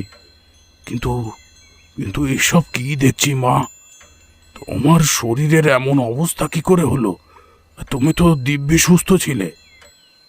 সুকৃতি খুব কষ্ট করে খাটের উপরে উঠে বসলেন, তারপর বললেন, ঠিক ঠিক বলতে পারবো না কাকু, তবে গ্রাম থেকে ফিরে আসার পরই আমার শরীরটা ভীষণ খারাপ লাগতে শুরু করে। সব সময় মনে হয় ঘাড়ের উপর কিছু একটা চেপে বসে রয়েছে, এতটাই ভারী যে আমার আমার নিঃশ্বাস বন্ধ হয়ে আসার মতো। কিন্তু কাউকেই দেখতে পায় না। হাত দিয়ে বহুবার স্পর্শ করে দেখেছি, কিন্তু সেখানে সেখানে কিচ্ছু নেই। রাত বাড়লেই আমার আমার ঘরের মধ্যে কারো হাঁটা চলার শব্দ শুনতে পাই। আওয়াজটা মনে হয় যেন এক স্থান থেকে অন্য স্থানে বিক্ষিপ্তভাবে ছড়িয়ে যাচ্ছে। এছাড়া কেউ যেন প্রতিনিয়ত আমার কানের কাছে এসে আমার নাম ধরে ডেকে যায়। আমার আমার আমার প্রচণ্ড ভয় করছে কাকু, প্রচণ্ড ভয় করছে। সুকৃতির মুখে এই কথাগুলো শুনে আরও ঘাবড়ে গেলেন নেপালবাবু। কি ঘটেছে, কেন ঘটছে, এ বিষয়ে কোনো কিছুই ধারণা করতে পারছিলেন না তিনি। তবে বিষয়টি যে সামান্য নয়, এটি তিনি মেয়েটির চোখে মুখের অবস্থা দেখে বুঝতে পেরেছিলেন। তুমি চিন্তা করো না মা, তুমি এখন নতুন জীবনে প্রবেশ করতে চলেছ। নানান রকমের দুশ্চিন্তা আর মানসিক কষ্ট থেকেও অনেক সময় এমনটা হয়। যতই হোক তুমি তোমার বাবা মায়ের একমাত্র সন্তান। বাবা মাকে ছেড়ে চলে যেতে হবে, এটা ভেবেই হয়তো মনের মধ্যে নানান রকমের দুশ্চিন্তা বাসা বাঁধতে শুরু করেছে, আর তা থেকেই হয়তো তুমি এত দুর্বল হয়ে পড়েছ। কিন্তু চিন্তা করো না, তোমার মা বললেন এই 1 মাসের মধ্যে অনেক ডাক্তার দেখিয়েছেন। তোমার অভিভাবক হিসেবে আমি একটাই পরামর্শ দেব, কিছুদিন সম্পূর্ণ বিশ্রাম নাও। আমার বিশ্বাস তুমি সেরে উঠবে। কথাগুলো শোনার পরেও সুকৃতি কিছুতেই শান্ত হতে পারলেন না। তিনি বললেন, আপনি বিষয়টা যতটা সহজ ভাবছেন, বিষয়টা ততটা সহজ নয় কাকু। আমার হাতে পায়ে আঁচড়ের দাগ রয়েছে। রোজ রাতের বেলা মনে হয় কেউ আমার শরীরের উপর অত্যাচার চালায়, আমার শরীরটাকে নিয়ে ছিনিমিনি খেলে। সকালবেলা ঘুম থেকে ওঠার পর যেন মনে হয় গোটা রাত আমি কোনো এক বড় পুরুষের সাথে এক বিছানায় ধস্তাধস্তি করেছি। সুকৃতির মুখে অকপটে এমন কথা শুনে বেশ কিছুটা লজ্জিত অনুভব করলেন নেপালবাবু। তারপর বললেন, দেখো মা, ঠিক কিসের জন্য এমনটা ঘটছে আমি বুঝতে পারছি না। মনে হচ্ছে এটা খুবই গম্ভীর বিষয়। আমার এক বন্ধুর সাথে এ বিষয়ে কথা বলতে হবে। আমি নিশ্চিত সে একটা না একটা উপায় ঠিকই খুঁজে বার করবে। ততদিন তুমি নিজেকে সামলে রাখো আর একটু সাবধানে থেকো। তোমার সাথে যাই ঘটুক না কেন, সেটা যে খুব একটা স্বাভাবিক নয় তা তোমার চোখ মুখের অবস্থা দেখেই বুঝতে পারছি। আর আজকে তোমার কাছ থেকে সমস্ত কথা শোনার পরে, প্রমাণগুলো নিজের চোখে দেখার পরে, এখন নতুন করে আর কোনো সংশয় প্রকাশ করার জায়গাই পাচ্ছি না। যাক যাক, তুমি চিন্তা করো না, সাবধানে থেকো মা, নিজের খেয়াল রেখো কেমন। সুকৃতির সাথে কথাগুলি শেষ করে ঘর থেকে বাইরে বেরিয়ে গেলেন নেপালবাবু। তিনি যা দেখলেন তার কোনোটাই স্বাভাবিক প্রতিপন্ন হলো না। তবুও তিনি এই বিষয়গুলি সম্পর্কে সুকৃতির মা বাবাকে কিছুই জানাতে চাইলেন না। সুকৃতির মা বিষয়টা জানতে চাইলে তিনি বললেন,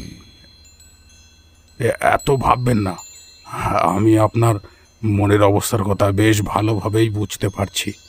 সুকৃতিকে দেখার পরে আমিও বেশ ভয় পেয়ে গেছি। দেখছি কি করা যায়, খুব তাড়াতাড়ি আপনাদের সাথে যোগাযোগ করব। নেপালবাবু বাড়ি থেকে বেরোতে যাবেন এমন সময় সুকৃতির বাবা তার সামনে হাত জোর করে দাঁড়ালেন। এই সব কিছুর মধ্যে আপনি আমার মেয়েকে দোষী ভাবছেন না তো? নির্বাণকে ওর নিজের জীবনের থেকেও বেশি ভালোবাসে, তা তো আপনি জানেন। আমি জানি আমার মেয়ে আপনাদের সমস্যার কারণ হয়ে দাঁড়িয়েছে, কিন্তু বিশ্বাস করুন ও ইচ্ছাকৃত কিছুই করছে না। আমরা ওর বাবা মা হয়ে নিশ্চয়ই আপনাকে মিথ্যে যুক্তি দেব না। দয়া করে বিয়েটা ভেঙে দেবেন না নেপালবাবু। সুকৃতির বাবার দিকে তাকাতেই নেপালবাবু দেখলেন ভদ্রলোকটির চোখ ছলছল করছে। তিনি সুকৃতির বাবাকে বুকে জড়িয়ে ধরে বললেন, আপনাকে এসব বিষয় নিয়ে চিন্তা করতে হবে না। আমি যখন কথা দিয়েছি তখন বিয়ে হবেই। তাছাড়া ওকে আমি আমার নিজের মেয়ের মতোই দেখি। সেই কলেজ লাইফ থেকে নির্বাণ ওকে ভালোবাসে। এই বিয়ে কোনো দিন ভেঙে যেতে পারে না। এই বিয়ে ভাঙলে আমি নিজের চোখে নিজেই ছোট হয়ে যাব। আপনি চোখের জল মুছুন দাদা। সুকৃতির পিতামাতাকে আশ্বস্ত করে বাড়ি থেকে চলে গেলেন নেপালবাবু। রাস্তায় যেতে যেতেই তার মনে পড়ল প্রশান্তর কথা। প্রশান্ত তার বিজনেস পার্টনার ছিলেন। একই সাথে বেশ কয়েক বছর ধরে ব্যবসা করার মধ্য দিয়ে তারা নিজেদের অবস্থানকেই অনেকটাই উচ্চতায় উপনীত করতে সক্ষম হয়েছিলেন। তিনি জ্ঞানশূন্য হয়ে প্রশান্তর সাথে দেখা করবার উদ্দেশ্যে রওনা হয়ে গেলেন। প্রশান্তর বাড়িতে এসে কড়া নাড়তেই একটি মাঝবয়সী ভদ্রলোক দরজা খুলে বেরিয়ে এলেন। আরে স্যার, আপনি কাকে খুঁজছেন? আমি আসলে প্রশান্তর সাথে দেখা করতে এসেছি। ওর সাথে একটু জরুরি দরকার ছিল। আচ্ছা, এখন কি সে বাড়িতে আছে? হ্যাঁ, দাদাবাবু বাড়িতেই রয়েছেন। তবে ওনার সাথে একজন ভদ্রলোক দেখা করতে এসেছেন। উনি তার সাথে ড্রয়িং রুমে বসে গল্প করছেন। আচ্ছা, আমি কি একটু ভিতরে যেতে পারি? হ্যাঁ, অবশ্যই আসুন। এটা আবার একটা জিজ্ঞাসা করার মতো কথা হলো নাকি? বাড়ির ভিতর প্রবেশ করলেন নেপালবাবু। তারপরে ড্রয়িং রুমের দিকে এগিয়ে গিয়ে থমকে দাঁড়ালেন। তার নজর পড়ল এক জটাধারী বাবার দিকে। লোকটিকে প্রশান্তর সাথে বসে থাকতে দেখে বেশ ঘাবড়ে গেলেন নেপালবাবু। নেপালবাবুকে দেখে হকচকিয়ে গেলেন প্রশান্ত।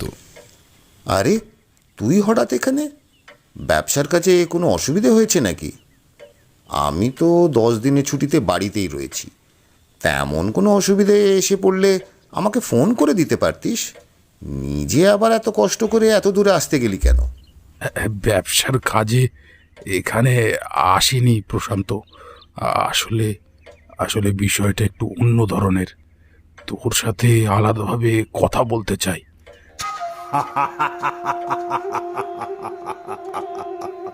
নেপালবাবুকে দেখা মাত্রই সজোরে হেসে উঠলেন এই জটাধারী লোকটি। ভদ্রলোকটিকে ওইভাবে হাসতে দেখে নেপালবাবু সহ প্রশান্ত বেশ ঘাবড়ে গেলেন। নেপালবাবু লোকটিকে উদ্দেশ্য করে জিজ্ঞাসা করলেন, আপনি ওরকম অদ্ভুতভাবে হাসছেন কেন? আপনি তো গোটা ব্যাপারটা জানেন না। না জেনে এভাবে কাউকে দেখে হাসতে হয় বুঝি?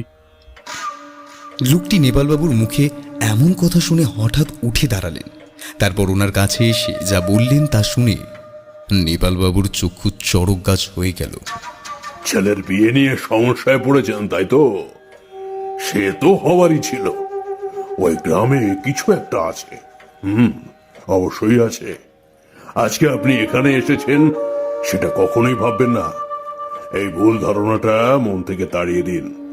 জানবেন আপনাকে আমার কাছে নিয়ে আসা হয়েছে। নিয়তি বলেও একটা জিনিস আছে নেপাল বাবু। আপনি বোধহয় এসবে তেমন বিশ্বাস করেন না, তাই না? জটাধারী লোকটির কথা শুনে চমকে উঠলেন নেপালবাবু।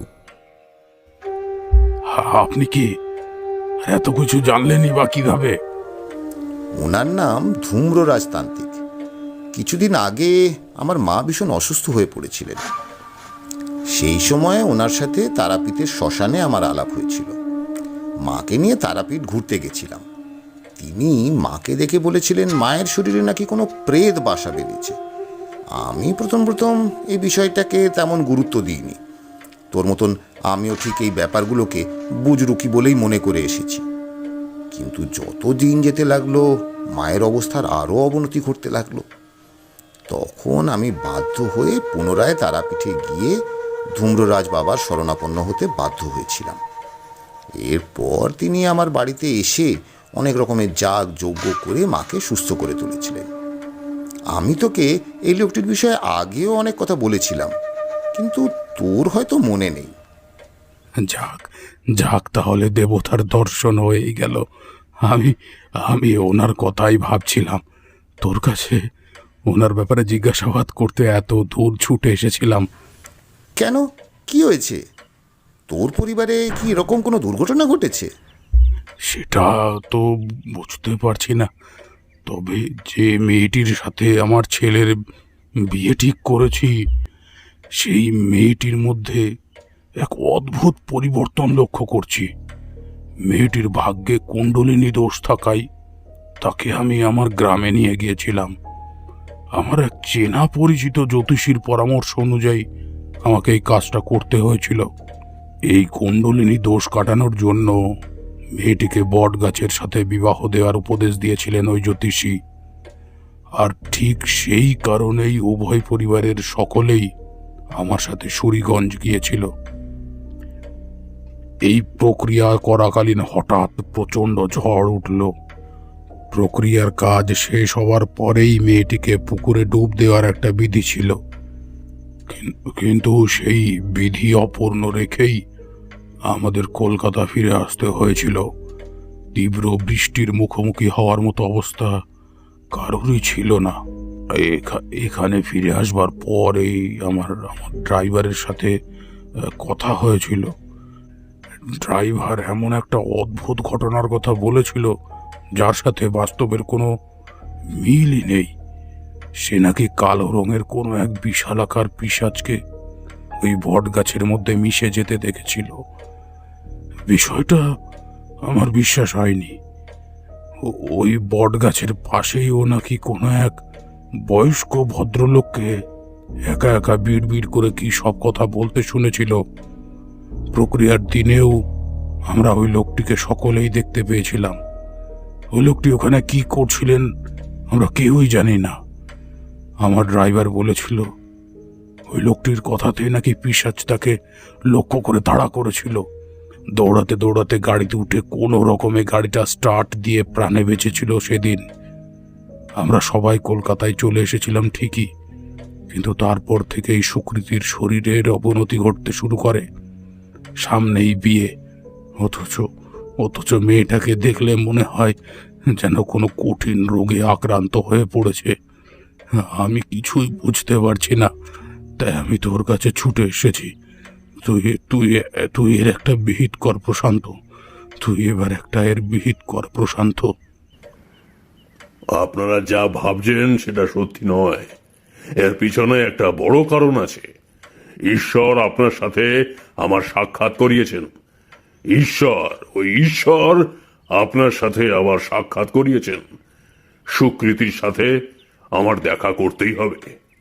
ওর অবস্থা একেবারেই ভালো নয়।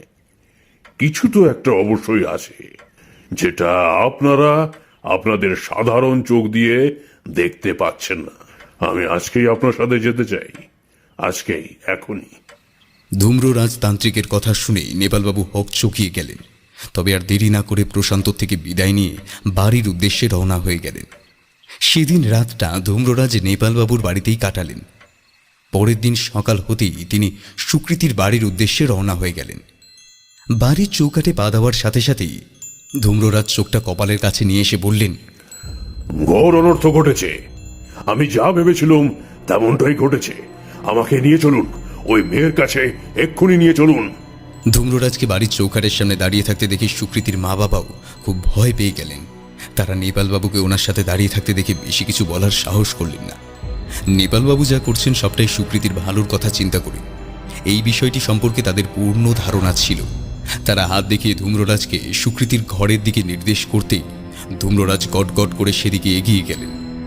বাড়ির মধ্যে প্রবেশ করা মাত্রই তিনি নানান রকমের মন্ত্র জপ করতে শুরু করলেন। ওং ওইং হ্রিং ক্রিং চামুন্ডাওই বিচ্ছে, ওং ওইং হ্রিং ক্রিং চামুন্ডাওই বিচ্ছে, ওং ওইং হ্রিং ক্রিং চামুন্ডাওই বিচ্ছে।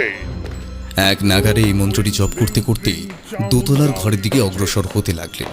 এরপর সুকৃতির ঘরের সামনে গিয়ে দাঁড়াতে একটি বিশ্রী গন্ধ তার নাকে ভেসে এলো। গন্ধটি নাকে যাওয়ার সাথে সাথেই তিনি দরজাটি ঠেলে ঘরের ভিতরে প্রবেশ করলেন। তারপরই তার নজর গেল দেওয়ালের দিকে। দেওয়ালের দিকে তাকাতেই তিনি প্রচণ্ড ভয় পেয়ে গেলেন। তিনি দেখলেন দেওয়ালের সামনে দাঁড়িয়ে রয়েছেন সুকৃতি। তার মাথার কাছে কোনো এক প্রকাণ্ড কালো ছায়া দানা বেঁধেছে।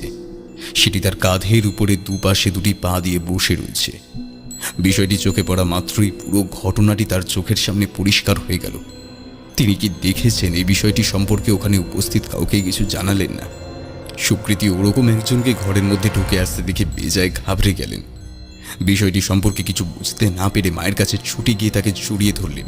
ধূম্ররাজ তার দিকে এক দৃষ্টিতে কিছুক্ষণ তাকিয়ে থাকবার পরে নেপালবাবুকে উদ্দেশ্য করে বললেন, আমি জানি আমাকে কি করতে হবে, তবে যেখান থেকে গোটা ঘটনাটি বিস্তার লাভ করেছিল আমাকে একবার সেখানে যেতেই হবে। আপনি আমাকে একবার ওই গ্রামে নিয়ে চলুন। একটা কোনো ঘটনা ঘটেছিল, আর সেটির থেকেই এই পুরো বিষয়টার একটা যোগসূত্র তৈরি হয়েছে। এটি আজকের ঘটনা নয়, বহুদিন ধরে কোনো ক্ষোভ জমাট বাঁধা অবস্থায় থাকতে থাকতে আজ এমন আকার ধারণ করেছে। আপনি আমাকে সেখানে নিয়ে গেলেই আমি আসল রহস্যটা খুঁজে বার করতে পারবো। বিয়ের জন্য আর কতদিন বাকি আছে? এই ধরুন 15 দিন। এর মধ্যেই সে আপনাদের এই মেয়েকে নিয়ে চলে যাবে। আপনারা টেরও পাবেন না। কোনো এক প্রেতের ছায়া রয়েছে আপনার মেয়ের ওপর, কিন্তু সেই প্রেত কোথা থেকে এসেছে আর আপনার মেয়ের সাথে তার কি সম্পর্ক সেইটাই জানতে হবে আমাকে। আখেরে কি চায় সে? কেন এভাবে আপনার মেয়ের শরীরের ওপর কবজা করে বসে রয়েছে সে? এই নিন, এই ধাগাটি আপনি আপনার সাথে রাখুন। এটিকে আপনি সুকৃতির হাতে পরিয়ে দিন। এটা ওর হাতে থাকলে পিশাচ ওর শরীরের উপরে প্রভাব বিস্তার করতে পারবে না। আর এই কদিন আপনি সুকৃতির সাথেই শোবেন, কেমন? রাতের বেলা ওকে একা শুতে দেবেন না। কথাগুলো মাথায় রাখবেন। ওই স্থানটি কোথায়? আমাকে সেখানে নিয়ে চলুন। নেপালবাবু কথা না বাড়িয়ে তাকে সঙ্গে নিয়ে বটগাছের দিকে রওনা হয়ে গেলেন। গাড়ি থামাতেই ধূম্ররাজের নজরে পড়ল এই সুবিশাল বটগাছ। বটগাছটি দেখা মাত্রই তিনি আতঙ্কের প্রহর গুনতে শুরু করলেন। ঠিক সেই সময় তার নজরে পড়ল শীর্ণকায় সেই লোকটিকে।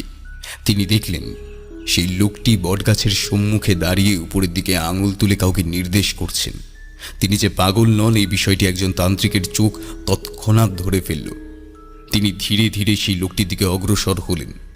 লোকটির কাঁধে হাত রাখতেই লোকটি ঘাবড়ে গেলেন। ধূম্ররাজকে সামনে দেখা মাত্রই তিনি ওই স্থানটি ত্যাগ করে পালিয়ে যেতে লাগলেন, কিন্তু নেপালবাবু সামনে এসে পড়ায় লোকটি পালাতে পারলেন না। অগত্যা ধূম্ররাজের হাতে ধরা দিতে বাধ্য হলেন তিনি। লোকটিকে নাগালে পাওয়া মাত্রই ধূম্ররাজ তাকে সত্যি কথাগুলো বলবার জন্য বাধ্য করলেন। তুই জানিস আমি কে?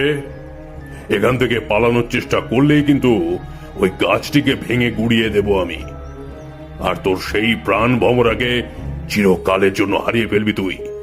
কি দেখাবো নাকি নমুনা? কথাটি শেষ করেই বটগাছটির দিকে বেশ কিছুটা ছাই ছুড়ে দিলেন ধূম্ররাজ। সাথে সাথেই গাছের একদিকটায় আগুন ধরে গেল। সাথে সাথে এক বীভৎস চিৎকার ভেসে আসতে থাকলো ওই গাছটির মধ্যে থেকে। কোনো প্রেত যেন আর্ত চিৎকার করছে এমন। বিষয়টি দেখে লোকটি ছটফট করতে শুরু করলেন। তারপরে ধূম্ররাজের দিকে তাকিয়ে হাত জোর করে মিনতি করতে লাগলেন। এরপর তাকে উদ্দেশ্য করে বললেন,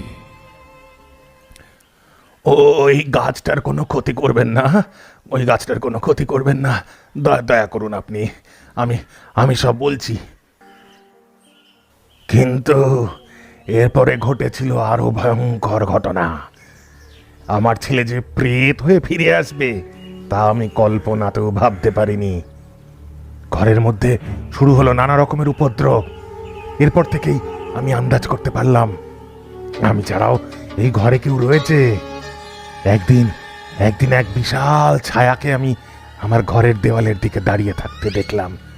সেই ছায়াটাকে লক্ষ্য করে বাড়ির বাইরে বেরোতেই সেটা বটগাছের কাছে এসে মিলিয়ে গেল। এরপরেই হা হা হা হা করে একটা অট্টহাসির শব্দ পেলাম আমি। হ্যাঁ, তারপর সেই প্রেত আমার সামনে এসে উপস্থিত হয়ে আমাকে নিজের পরিচয় দিল। আমি বিষয়টা দেখা মাত্রই অবাক হয়ে গেছিলাম।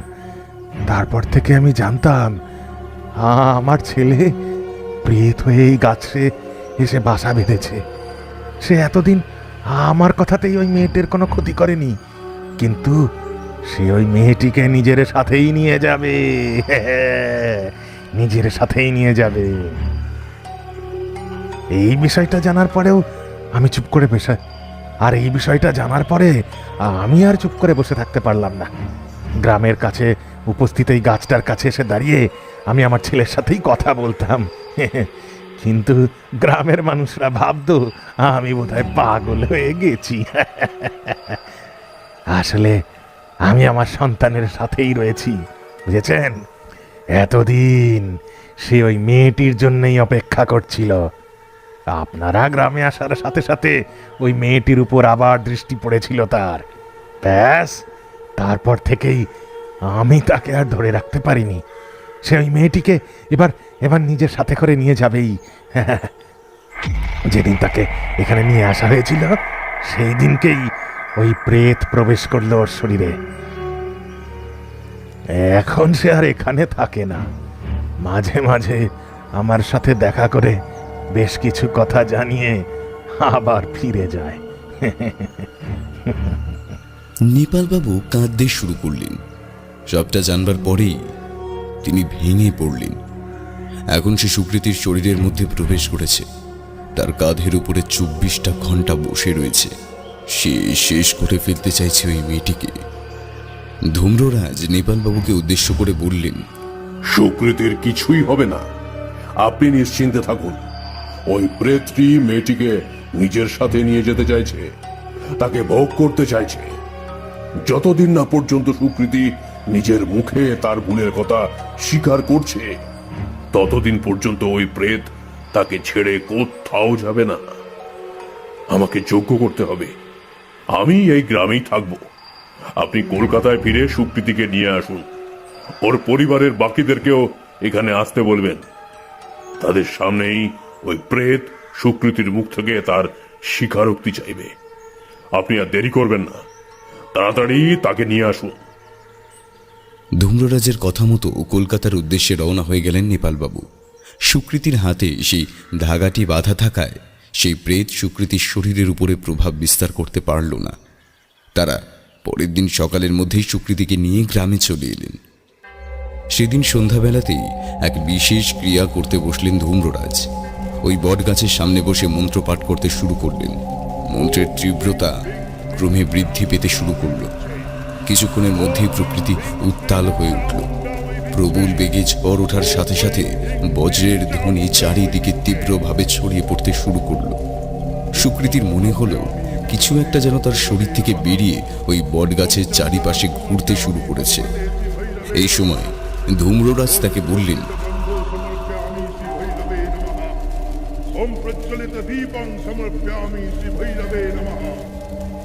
তুই যা যা জানিস সেটা নিজের মুখে স্বীকার কর। তুই কি সত্যি সম্বিত নামের কোন ছেলের সাথে বিশ্বাসঘাতকতা করেছিলিস? তুই কি তাকে ঠকিয়েছিলিস?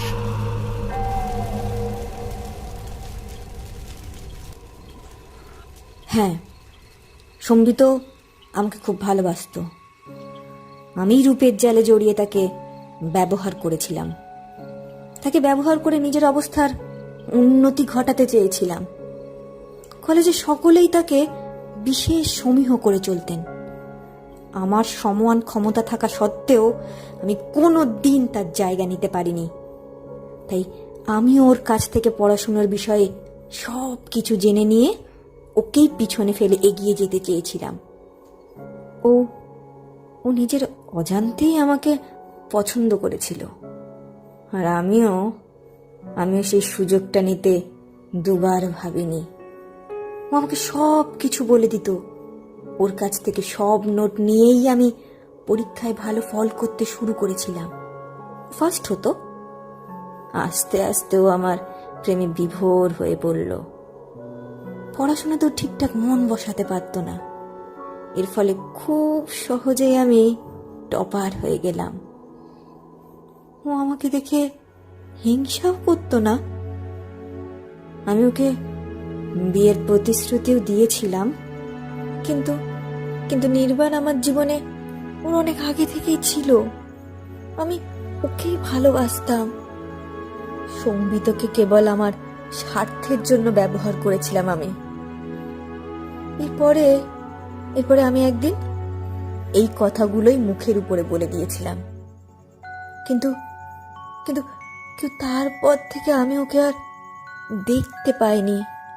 ও কোথায় চলে গেল আমি জানতে পারিনি। কিন্তু সে যে মারা গেছে আমি জানতাম না।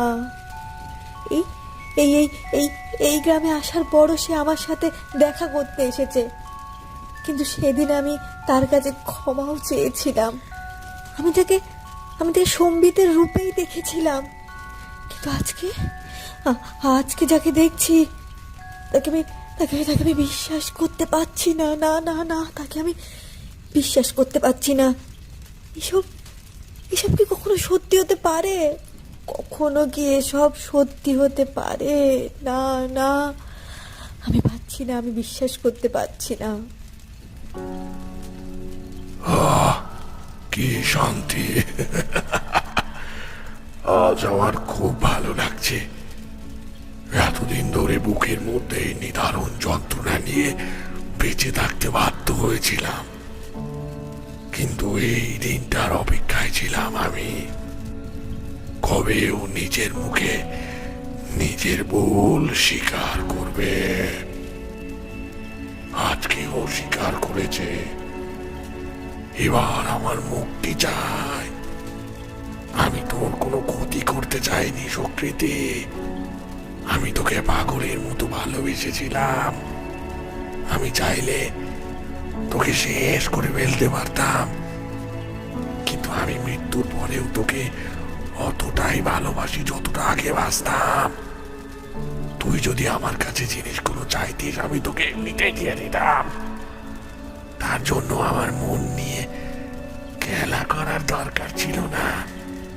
তোর জন্যই আমাকে এত সুন্দর পৃথিবী ছেড়ে চলে যেতে হয়েছিল। আমি নিজেকে কোনোদিন ক্ষমা করতে পারিনি। অতৃপ্ত আত্মা হয়ে এই গাছের মধ্যে বন্দী হয়ে থেকে গেছে, কিন্তু আজকে আমার মুক্তির দিন।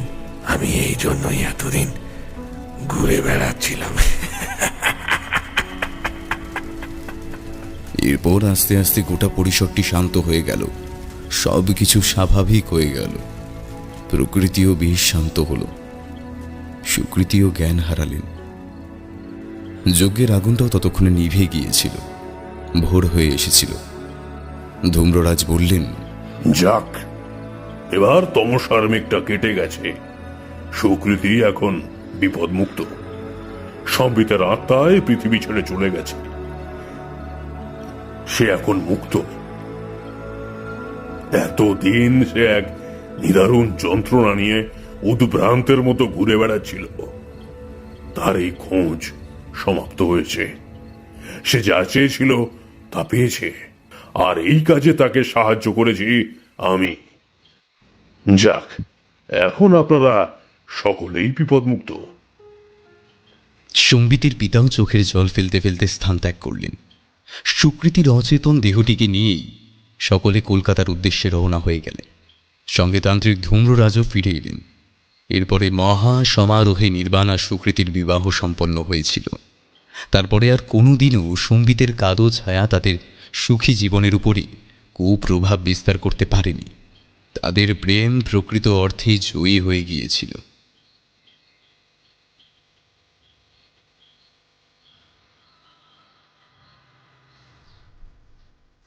কোনোদিন কারোর বিশ্বাসের অমর্যাদা করতে নেই, কাউকে নিজের স্বার্থে ব্যবহারও করতে নেই। তাহলে এইভাবেই সেই ভুলের প্রায়শ্চিত্ত করতে হতে পারে। তাই নিজের অজান্তে যদি কাউকে নিজের স্বার্থে ব্যবহার করে থাকেন, তবে এই গল্প থেকে প্রাপ্ত নৈতিক শিক্ষাটির কথা অতি অবশ্যই স্মরণে রাখবেন। নমস্কার, আমি পার্থপ্রতিম। এতক্ষণ আপনারা শুনছিলেন লেখিকা সঞ্চারী ভট্টাচার্যের কলমে ও আসবেই। গল্প পাঠে ছিল ব্রতদীপ, অরূপ, রাকিব, নীলাঞ্জন, সংহিতা, অভিজিৎ, মৌসুমী, ঈশান, স্বাগতম, পার্থ, ইন্দ্রজিৎ, শেষাদ্রি, আসঞ্জন, সোনালী, জয়দীপ, সুদীপ্ত ও আমি পার্থপ্রতিম। শব্দ সংযোজন ও ব্যাকগ্রাউন্ড মিউজিকে সিড, সঙ্গীত পরিবেশনায় তরুণ মণ্ডল ও প্রচ্ছদ কৃষ্ণেন্দু। গল্পটির সমগ্র পরিচালনা ও পরিকল্পনায় পার্থপ্রতিম ও সিড। গল্পে ব্যবহৃত গানটির এক্সটেন্ডেড ভার্সন পেতে কমেন্ট করে জানান আমাদের। আর আজকের গল্পটি খুব ভালো লেগে থাকলে শেয়ার করুন সবার সাথে। তবে আজ আসি, আবার অন্য কোনো দিন এক নতুন গল্প নিয়ে হাজির হব আপনাদের কাছে। ততদিন ভালো থাকুন, সুস্থ থাকুন আর শুনতে থাকুন রহস্যের অন্ধকারে। শুভরাত্রি। ও হ্যাঁ, যাওয়ার আগে একটা ছোট্ট আপডেট দিয়ে চাই আপনাদের। এখন আমাদের গল্প শুনতে পাবেন স্পটিফাই, জিও7 ও গানা অ্যাপে। লিংক ডেসক্রিপশন বক্সে দেওয়া থাকলো।